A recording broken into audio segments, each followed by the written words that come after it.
KG ಸೆಕ್ಟರ್ನಲ್ಲಿ ಮತ್ತು ಪೂಂಚ್ನಲ್ಲಿ ಗುಂಡಿನ ಚಕಮಕಿ ತೀವ್ರಗೊಳ್ತಾ ಇದೆ. ಭಾರತ ಪಾಕ್ ಸೇನೆಯ ನಡುವೆ ರಾತ್ರಿ ಪೂರ್ತಿ ಗುಂಡಿನ ಚಕಮಕಿ ನಡೆದಿದೆ.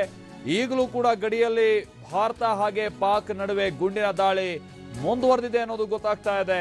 ಇದು ಕೆಜಿ ಸೆಕ್ಟರ್ನಲ್ಲಿ ಮತ್ತು ಪೂಂಚ್ನಲ್ಲಿ ನಿನ್ನೆಯಿಂದನೂ ಕೂಡ ಬಹಳಷ್ಟು ಬಾರಿ ಕದನ ವಿರಾಮ ಉಲ್ಲಂಘನೆ ಆಗ್ತಾ ಇದ್ದನ್ನು ನಾವು ಗಮನಿಸ್ತಾ ಇದ್ವಿ.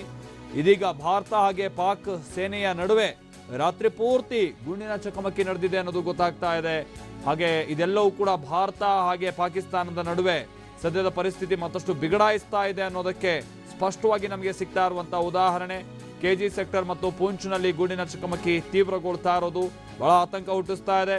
ಜೊತೆಗೆ ಯುದ್ಧೋನ್ಮಾದದಲ್ಲಿದೆ ಪಾಕಿಸ್ತಾನ ಅನ್ನುವಂಥದ್ದು ಕೂಡ ಬಹಳ ಸ್ಪಷ್ಟವಾಗಿ ಗೊತ್ತಾಗ್ತಾ ಇದೆ. ಸಹಜವಾಗಿ ಭಾರತೀಯ ಸೇನೆ ಕೂಡ ಈ ಸಂದರ್ಭದಲ್ಲಿ ತಕ್ಕ ಪ್ರತ್ಯುತ್ತರವನ್ನ ನೀಡ್ತಾ ಇದ್ದಾರೆ.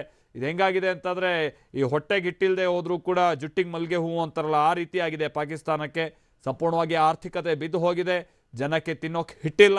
ಆದರೂ ಕೂಡ ಈ ತರದ ಖ್ಯಾತೆ ತೆಗೆಯೋದನ್ನ ಬಿಡ್ತಾ ಇಲ್ಲ.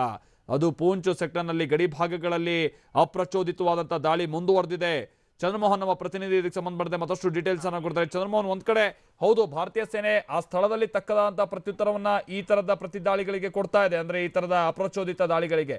ಬಟ್ ಇದನ್ನು ಭಾರತ ಹೇಗೆ ಪರಿಗಣಿಸುತ್ತೆ ಈ ತರದ ದಾಳಿಗಳನ್ನ ಅಂತೇಳಿ ಪಾಕಿಸ್ತಾನ ಏನ್ ಸಂದೇಶ ಕೊಡೋಕೆ ಹೊಡ್ತಾ ಇದೆ ಈ ತರದ ದಾಳಿ ಮುಖಾಂತರವಾಗಿ? ಚಂದ್ರಮೋಹನ್.